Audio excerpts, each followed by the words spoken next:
So hello everyone, कैसे हो आप लोग। आशा करता हूँ आप लोग बहुत अच्छे होंगे। तो जैसा कि आपको मालूम है, हमारा चल रहा है क्लास 12 के बायोलॉजी का दूसरा अध्याय, जिसका नाम है पुष्पीय पादपों में लैंगिक जनन यानी कि sexual reproduction in flowering plant. आज इस अध्याय का हमारा तीसरा पार्ट होने वाला है। इससे पहले मैंने 2 पार्ट इस चैप्टर के ऑलरेडी कंप्लीट कर रखे हैं। अगर आपने उसको नहीं देखा है तो हमारे चैनल के प्लेलिस्ट में जाकर आप उसको देख सकते हैं। तो फिलहाल आज के सेशन में हम बात करने वाले हैं पुष्प की संरचना के बारे में, यानी कि स्ट्रक्चर ऑफ फ्लावर की बात करेंगे। पुष्प में कौन कौन से भाग होते हैं, इन सभी को हम डिटेल से देखने वाले हैं। तो आप इस सेशन के लास्ट तक बने रहिएगा, जिससे कि आपको हर एक बात अच्छी तरीके से क्लियर हो जाए। तो चलिए आज के सेशन की शुरुआत करते हैं। तो सबसे पहली बात आपको जो याद रखनी है पुष्प के बारे में, मैंने आपको बताया था इससे पहले वाले सेशन में कि जो पुष्प होता है ये एक विशेष प्रकार की पत्ती से उत्पन्न होता है, जिसे हम सहपत्र बोलते हैं या ब्रैक्ट बोला जाता था। तो यहाँ पर आप इस फिगर में देखिएगा कि ये जो सहपत्र या ब्रैक्ट है, ये वह पत्ती होती है जिसके एक्सिस से यानी कि अक्ष से किसी भी पुष्प की उत्पत्ति होती है। तो पहला पॉइंट आपको ये याद रखना है कि पुष्प की उत्पत्ति एक विशेष प्रकार की पत्ती से होता है, जिसे हम क्या बोलते हैं, सहपत्र या ब्रैक्ट बोलते हैं। अब आप देखेंगे तो ये जो पुष्प है ये एक लंबी सी संरचना द्वारा इस पत्ती के आधार से जुड़ा हुआ है, या बोल सकते हैं शाखा से जुड़ा हुआ है। तो जो पुष्प होता है एक लंबी संरचना द्वारा पत्ती के या शाखा के आधार से जुड़ा होता है, जिसे हम बोलते हैं पुष्प विरिंत। तो ये जो लंबी संरचना है, ये जो लंबी संरचना आपको दिख रही है, ये क्या है, पुष्प विरिंत है, या इसी को पेडिकल बोला जाता है। क्लियर है। तो पेडिकल या पुष्प विरिंत वह संरचना होती है जिसके द्वारा पुष्प किसी भी पत्ती या शाखा के आधार से जुड़ा रहता है। अब यहाँ पर आप देखेंगे तीसरा पॉइंट। तो जो तीसरा पॉइंट है वो है पुष्पासन या थैलमस। थैलमस क्या है, तो आप यहाँ पर देख सकते हैं पुष्प विरिंत के ठीक थोड़ा सा ऊपर जाओगे तो एक फूला हुआ संरचना दिख रहा है, यानी पुष्प विरिंत कहीं ना कहीं ऊपर जाकर फूल जा रहा है। तो ये जो फूला हुआ संरचना बना रहा है, इस संरचना को हम बोलते हैं पुष्पासन, या इसी को थैलमस बोला जाता है। तो थैलमस या पुष्पासन क्या है, तो पुष्पासन या थैलमस वह संरचना होती है जिस पर पुष्प के सभी चक्र उपस्थित होते हैं। तो यहाँ पर आप देख सकते हैं थैलमस है, और इसी थैलमस के ऊपर पुष्प के सभी चक्र उपस्थित हैं। क्लियर इतनी बात। तो ये 3 पॉइंट आप लोग याद रखेंगे। सिंपल सा पॉइंट है। कौन सा, पहला सहपत्र है जिसके एक्सिस से क्या निकलता है, पुष्प निकलता है। दूसरा है पेडिकल या पुष्प विरिंत, जो पुष्प को किसी भी शाखा से जोड़े रखने का काम करता है। और तीसरा है थैलमस या पुष्पासन, जो क्या कार्य करता है, इसी के ऊपर पुष्प के सभी चक्र उपस्थित होते हैं। क्लियर इतनी बात। चलिए आगे देखते हैं। तो हमने बोला कि पुष्प के जो सभी चक्र होते हैं वो पुष्पासन पर उपस्थित होते हैं। तो एक बात याद रखिएगा, पुष्प की अगर बात की जाए या फ्लावर की बात की जाए तो इसमें कुल 4 चक्र होते हैं। कितने चक्र होते हैं, 4 प्रकार के पुष्पीय पत्र या पुष्प चक्र पाए जाते हैं। तो 4 प्रकार के पुष्पीय पत्र या पुष्प चक्र पाए जाते हैं, जिनमें से जो आपके 2 चक्र होते हैं वो क्या कहलाते हैं, सहायक चक्र। और जो बाकी के 2 चक्र बचे हैं उन्हें हम जनन चक्र बोलते हैं या लैंगिक चक्र बोलते हैं। तो सहायक चक्र 2 होते हैं पुष्प में, जिन्हें एक्सेसरी वोल्स के नाम से भी जाना जाता है। और दूसरा होता है 2 जनन चक्र, जिसको हम बोलते हैं रिप्रोडक्टिव वोल्स। क्लियर है। तो 4 चक्र होते हैं, 2 सहायक और 2 जननीय।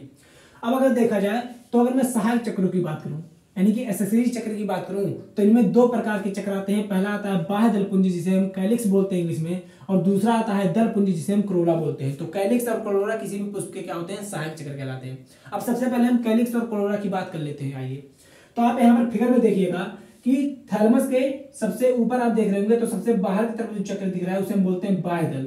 क्या बोलते हैं, बाह्य दल। तो बाह्य दल या इसे इंग्लिश में सेपल बोला जाता है। तो सेपल या बाह्य दल क्या है, किसी भी पुष्प का सबसे बाहरी चक्र होता है। अब ये जो बाह्य दल है, इसके समूह को हम बोलते हैं बाह्य दल पुंज, यानी कि इसे इंग्लिश में कैलिक्स बोला जाता है। तो कैलिक्स क्या था, किसी भी पुष्प का सबसे बाहरी सहायक चक्र है। क्लियर है। तो बाह्य दल पुंज किसके समूह से बना होता है, तो कहीं ना कहीं ये बाह्य दलों के समूह से बना होता है, सेपल्स के समूह से बना होता है। तो यहाँ पर आप एक बात रखिएगा याद कि सेपल्स की संख्या यानी कि बाह्य दलों की संख्या बहुत ज्यादा होती है किसी भी पुष्प में। तो अगर ये बाह्य दल अलग अलग होते हैं, यानी कि जैसे आप यहाँ पर देख रहे हैं, एक बाह्य दल इस साइड है, एक बाह्य दल इस साइड है, तो कहीं ना कहीं बाह्य दल अलग अलग हैं। तो अगर किसी भी पुष्प में बाह्य दल अलग अलग होते हैं, पृथक पृथक होते हैं, तो इस स्थिति को बोला जाता है पृथक बाह्यदली, यानी कि इसे हम पॉलीसेपेलस के नाम से जानते हैं इंग्लिश में। और अगर सभी बाह्य दल संयुक्त होते हैं, जुड़े हुए होते हैं एक दूसरे तो इस स्थिति को बोला जाता है संयुक्त बाह्यदली, या इसी को बोलते हैं गैमोसेपेलस। तो गैमोसेपेलस माने होता है सभी बाह्य दल आपस में जुड़े होंगे, और पॉलीसेपेलस का मतलब होता है सभी बाह्य दल एक दूसरे से अलग होंगे। ये 2 स्थितियां आपको देखने को मिलती हैं पुष्प में। अब याद रखिएगा कि जो बाह्य दल होता है उसका कार्य क्या होता है, फंक्शन क्या होता है किसी भी पौधे में। तो अगर हम बात करें पुष्प के सबसे बाहरी सहायक चक्र, जिसे हम कैलिक्स बोलते हैं या बाह्य दलपुंज बोलते हैं, तो ये जनरली हरे रंग के होते हैं, यानी कि ये सामान्यतः आपको हरे रंग के देखने को मिलेंगे किसी भी पुष्प में। अब हरे रंग के हैं तो कहीं ना कहीं इसमें क्या मिल रहा होगा, क्लोरोफिल मिल रहा होगा, यानी कि कहीं ना कहीं इसमें पर्णहरिम मिलता है। तो पर्णहरिम मिलने की वजह से ये प्रकाश संश्लेषण करते हैं, फोटोसिंथेसिस करते हैं, भोजन बनाने का कार्य करते हैं। तो पहला बात क्या रखिएगा कि ये प्रकाश संश्लेषण में सहायक होते हैं। और दूसरी बात, ये सबसे बाहरी चक्र होता है किसी भी पुष्प का, और सबसे बाहरी चक्र है तो कहीं ना कहीं ये पुष्प के आंतरिक चक्रों की क्या करेगा, सुरक्षा करेगा। तो दूसरा वर्ग है कि ये पुष्प के सभी आंतरिक चक्रों की सुरक्षा करता है। तो ये 2 वर्ग इसका याद रखिएगा। अब बात करते हैं इसके ठीक अंदर के दूसरे सहायक चक्र की, जिसको हम बोलते हैं क्या, करोला या दलपुंज। अब अगर हम करोला या दलपुंज की बात करें तो याद रखिएगा ये जो करोला या दलपुंज होता है ये दलों के समूह से बना होता है। किसके समूह से? दलों के समूह से, जिसे हम इंग्लिश में पेटल बोलते हैं। तो पेटल के समूह से क्या बनता है? दलपुंज बनता है, जिसे हम करोला बोलते हैं। और करोला जो होता है ये बाह्य दलपुंज के ठीक अंदर वाला चक्र होता है। तो अगर इसकी बात करें तो इसमें भी दो स्थितियां आपको देखने को मिल सकती हैं। पहली स्थिति कि ये भी अलग अलग हो, यानी कि अगर दल जो है या पेटल जो है एक दूसरे से अलग अलग हैं, तो इस स्थिति को हम बोलते हैं क्या, पृथक दलीय, यानी कि इसे इंग्लिश में बोला जाता है पॉलीपेटैलस। क्लियर है? और अगर ये सभी दल एक दूसरे से जुड़े हुए हैं, संयुक्त हैं, तो इस स्थिति को बोलते हैं संयुक्त दलीय, या इसी को बोला जाता है गैमोपेटैलस। क्लियर है? तो ये दो स्थितियां आपको पेटल या बाह्य दलपुंज में यानी कि करोला में देखने को मिलती हैं। अब अगर बात करें करोला का फंक्शन क्या होता है, तो करोला की अगर हम वर्ग की बात करें पुष्प में, तो ये जनरली कैसे होते हैं, रंगीन होते हैं, यानी कि कलर भाग होता है किसी पौधे का। जब आप किसी भी फूल को देखते होगे तो वो रंगीन भाग जो दिखता होगा आपको हरे नीले पीले रंग का, वो क्या होता है, दल भाग, उसका दल होता है, यानी कि पेटल भाग होता है।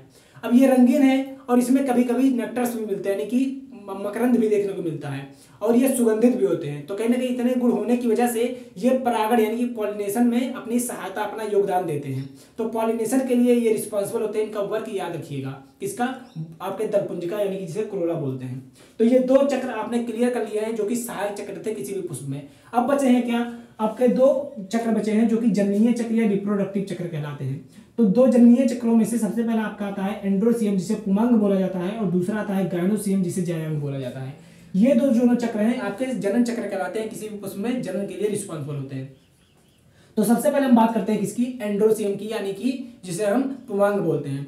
तो पुमांग से याद रखिएगा जो एंड्रोसियम होता है ये किसी भी पुष्प का नर जननांग होता है, यानी कि नर जनन भाग होता है, जिसे मेल रिप्रोडक्टिव पार्ट के नाम से जानते हैं। तो किसी भी पुष्प में जो नर भाग होता है वो क्या होता है, उसका एंड्रोसियम होता है, जिसे हम पुमांग बोलते हैं। तो यहाँ पर आप देखिएगा पुमांग या एंड्रोसियम क्या है, किसी भी पुष्प का नर भाग होता है। अब ये याद रखिएगा बहुत सारे पुंकेसरों के समूह से मिलकर बना होता है, जिसे हम स्टामेन इंग्लिश में बोलते हैं। तो स्टामेन या पुंकेसरों के समूह से पुमांग मिलकर बना हुआ होता है। और याद रखिएगा अगर पुंकेसर की बात की जाए तो किसी भी पुंकेसर में दो भाग होते हैं। एक होता है एंथर, जिसे हम परागकोश बोलते हैं, और दूसरा होता है इसका फिलामेंट वाला भाग। तो यहाँ से यहाँ तक आपको फिलामेंट दिख रहा होगा, जिसे हम पुतंतु बोलते हैं, और दूसरा भाग दिख रहा होगा परागकोश या एंथर। अब याद रखिएगा इसी एंथर में ही आपके नर युग्मक यानी कि मेल गैमेट का फॉर्मेशन होता है, मेल गैमेट का निर्माण होता है। अब कैसे होगा इसको हम डिटेल से आगे देखेंगे। तो परागकोश के अंदर ही नर युग्मक का निर्माण होता है। अब ये जो आपको पुतंतु दिख रहा है या फिलामेंट दिख रहा है, ये क्या करता है, ये इस परागकोश को इस पुष्प के आधार से जोड़े रखने का काम करता है। तो ये वर्क याद रखिएगा। और याद रखिएगा जो एंड्रोसियम या पुमांग होता है ये पुंकेसरों के समूह से मिलकर बना होता है, और पुंकेसर किसी भी पुष्प का क्या होता है, नर जनन भाग होता है। क्लियर है इतनी बात? तो ये रहा आपका एंड्रोसियम या पुमांग। अब दूसरे हम जनन चक्र की बात करें तो जो दूसरा जनन चक्र किसी भी पुष्प में वो कहलाता है गायनोसियम, जिसे हम जायांग बोलते हैं। अब जायांग से याद रखिएगा ये किसी भी पुष्प का मादा जनन भाग होता है, यानी कि फीमेल रिप्रोडक्टिव पार्ट होता है। तो अगर हम बात करें जायांग या गायनोसियम की, तो आप यहाँ पर देख सकते हैं गायनोसियम भी बहुत सारे स्त्री केसर या अंडक से मिलकर बना होता है। स्त्री केसर को इंग्लिश में पिस्टिल बोला जाता है, या इसी को आप अंडक के नाम से भी देखने को मिलेगा, जिसे कार्पल बोला जाता है। तो कई सारे पिस्टिल या कार्पल के समूह से कौन बना होता है, गायनोसियम या जायांग बना होता है। अब अगर बात करें एक स्त्री केसर या अंडक की, तो ये तीन भागों से मिलकर बना होता है। जो सबसे पहला भाग होता है उसे हम बोलते हैं वर्तिकाग्र या स्टिग्मा। तो आप यहाँ पर फिगर में देखिए, ये जो सबसे ऊपर का पार्ट आपको इस पुष्प का दिख रहा है ये क्या कहलाता है, वर्तिकाग्र या स्टिग्मा कहलाता है। अब अगर बात करें तो पॉलिनेशन यानी कि परागण के द्वारा जो परागकण आते हैं वो इसी भाग पर आकर के गिरते हैं, यानी कि यहीं पर परागकण आकर गिरते हैं। तो जो भाग परागकण को एक्सेप्ट करता है उस भाग को क्या बोलते हैं, वर्तिकाग्र या स्टिग्मा बोलते हैं। अब दूसरी बात करें तो ये जो लंबा भाग आपको दिख रहा है, ये नलिकानुमान लंबा भाग जो दिख रहा है, इसको हम बोलते हैं वर्तिका, यानी कि स्टाइल बोला जाता है। तो स्टाइल क्या है, तो कहीं ना कहीं स्टाइल जो होता है ये बोल सकते हैं वर्तिकाग्र को इस अंडाशय से जोड़े रखने का काम करता है। इसके अलावा क्या करता है, अब ये परागकण जब परागनलिका का निर्माण करेंगे तो इसी के थ्रू होकर क्या होगा, ये परागनलिका इस अंडाशय के अंदर जाता है। तो ये परागनलिका के निर्माण के लिए इसे रास्ता देता है, और दूसरी बात कि ये जो होता है वर्तिकाग्र को अंडाशय से जोड़े रखने का काम करता है। तो ये दूसरा पार्ट हो गया। अब अगर तीसरे पार्ट की बात करें किसी भी स्त्री केसर या अंडक के, तो होता है उसका अंडाशय यानी कि ओव्यूल। तो अंडाशय या ओव्यूल क्या होता है, सबसे नीचे का भाग होता है, फूला हुआ भाग होता है। ये भी इसी में ही क्या होते हैं, फीमेल गैमेट यानी कि मादा युग्मक का निर्माण होता है। अब कैसे होगा इसको भी हम आगे देखेंगे। तो ये तीन पार्ट से मिलकर के एक स्त्री केसर या अंडक बना होता है, और ये अंडकों का समूह या स्त्री केसरों का समूह क्या कहलाता है? गायनोसियम या जायांग कहलाता है, जो किसी भी पुष्प का क्या होता है? मादा जनन भाग होता है या फीमेल रिप्रोडक्टिव पार्ट होता है। अब यहाँ पर आप देखिएगा तो ये अंडाशय जो आपको दिख रहा है, ये पूरा का पूरा जो आपको दिख रहा है ये अंडाशय है। इसी अंडाशय में क्या होता है? आपके बीजांड पाए जाते हैं। क्या पाए जाते हैं? बीजांड, जिसे ओव्यूल बोला जाता है। इस बीजांड में आगे चल करके बीज बनाता है, यही बीजांड जो होता है आगे चल करके बीज बनाता है। तो कैसे बनता है, ये सारी प्रोसेस हम लोग आगे आने वाले सेशंस में क्लियर करेंगे। तो आपने पुष्प के पूरे स्ट्रक्चर को देखा, जिनमें आपने देखा कि दो सहायक चक्र थे, कौन कौन से? बाह्य दल पुंज जिसे कैलिक्स बोला जाता है, और दूसरा है दल पुंज जिसे क्रोला बोला जाता है। और दो जनन चक्र थे, जिनमें से एक था एंड्रोसियम जिसे पुमांग बोलते हैं, और दूसरा है गायनोसियम जिसे जायांग बोलते हैं। क्लियर है इतनी बात? अब यहाँ पर याद रखिएगा, ये जो आपका जायांग या गायनोसियम है, ये भी दो स्थितियों में मिल सकता है। पहला कि आपके जो स्त्री केसर है या अंडक है वो अलग अलग होते हैं। तो यहाँ पर फिलहाल आपको संयुक्त अंड भी दिखाया गया है, जिसे हम सिनकार्पस के नाम से जानते हैं। और दूसरी स्थिति हो सकती है कि ये जो अंडक है या स्त्री केसर है अलग अलग होते हैं। तो अलग अलग होने पर इसे बोला जाता है पृथक अंडपी, या इसी को एपोकार्पस के नाम से भी जाना जाता है। तो इस स्थिति को याद रखिएगा। क्लियर है इतनी बात? तो आपने पूरा ओवरऑल जितना भी पुष्प के चक्र होते हैं, पूरा स्ट्रक्चर आपने डिटेल से देख लिया है। तो आपको आज का सेशन कैसा लगा कमेंट करके जरूर बताइएगा। और अगर आपको आज का सेशन अच्छा लगा हो तो सेशन को लाइक कीजिएगा, और चैनल पे नए हो तो चैनल को सब्सक्राइब जरूर कीजिएगा। तो फिर मिलेंगे एक नए सेशन में इसी चैप्टर के एक नए टॉपिक को लेकर के। तब तक के लिए टाटा बाय बाय।